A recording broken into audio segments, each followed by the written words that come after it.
Hello नमस्कार दोस्तों, स्वागत है आप सभी का आपके अपने यूट्यूब चैनल विद्या जीके ट्रिक्स में। आज हम फिर से लेकर आए हैं हिंदी व्याकरण का एक और इम्पॉर्टेंट टॉपिक। इससे पहले हमने संयुक्त क्रिया को जाना था।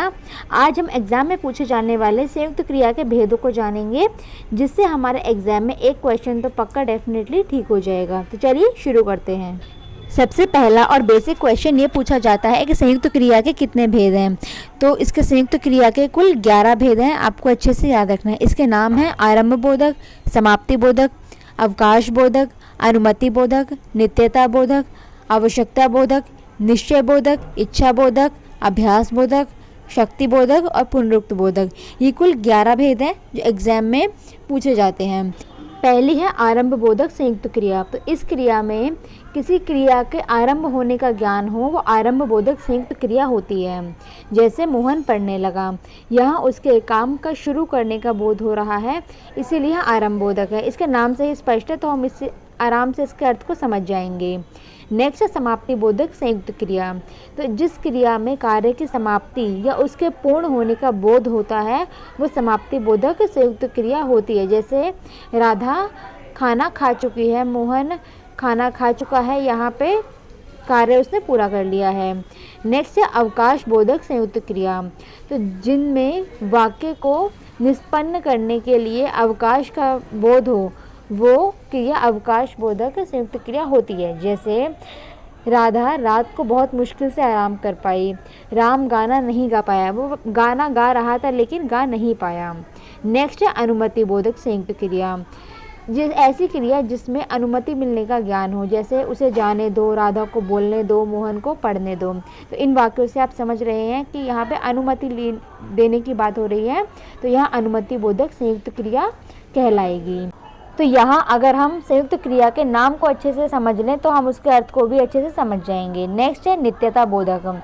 तो ये ऐसी संयुक्त क्रिया है जिससे कार्य की नित्यता का पता चले, मतलब कार्य कंटिन्यू चल रहा है। जैसे हवा चल रही है, मैं बोल रहा हूँ, तुम बोल रहे हो, इस तरीके से कार्य कंटिन्यू चल रहा है, तो यहाँ नित्यता बोधक संयुक्त क्रिया होगी।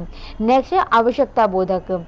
ये ऐसी संयुक्त क्रिया है जिनमें कार्य की आवश्यकता का या फिर कर्तव्य का ज्ञान हो। तो जैसे एग्जाम्पल देख लेते हैं, इस काम को राधा को करना पड़ता है, इसको आवश्यकता है। नेक्स्ट है मोहन को इस काम को जल्दी करना चाहिए। तो इसमें कार्य की आवश्यकता या उसके कर्तव्य को बताया गया है, तो यहाँ आवश्यकता बोधक। नेक्स्ट है निश्चय बोधक। तो निश्चय बोधक संयुक्त क्रिया के कुछ एग्जाम्पल है, जैसे श्याम बीच में ही बोल उठा, श्याम ने कहा मैं मार बैठूंगा, बीच में ही हो रहा है, फिर वह गिर पड़ा। तो यहाँ ये निश्चय बोधक संयुक्त क्रिया होगी। इसके बाद है इच्छा बोधक। इसके नाम से ही स्पष्ट है, जिस क्रिया में किसी कार्य को करने की इच्छा प्रकट हो। जैसे वह घर जाना चाहता है, ये उसकी इच्छा है। राधा खाना खाना चाहती है, ये भी उसकी इच्छा है। मैं विद्यालय जाना चाहता हूँ, ये इच्छा है। तो यह इच्छा बोधक संयुक्त क्रिया होगी। नेक्स्ट है अभ्यास बोधक संयुक्त क्रिया। तो जिन क्रिया को करने में अभ्यास का बोध हो, वो अभ्यास बोधक संयुक्त क्रिया होती है। जैसे राहुल पढ़ा करता है, वो अभ्यास करता है। तुम गाना लिखा करते हो, गणेश खेला करता है। तो इसमें कोई ट्रिक नहीं है, अगर आपने नाम को अच्छे से समझ लिया तो उसके एग्जाम्पल को भी आप अच्छे से समझ जाएंगे। इसके बाद हम करेंगे शक्ति बोधक संयुक्त क्रिया। तो शक्ति बोधक संयुक्त क्रिया ऐसी क्रिया है जिससे हमें किसी कार्य की शक्ति का भाव पता चले। जैसे राम चल सकता है, ये उसका सामर्थ्य है, उसकी शक्ति बता रहा है। सीता बोल सकती है, ये भी इसका सामर्थ्य है, तो ये शक्ति बोधक संयुक्त क्रिया होगी।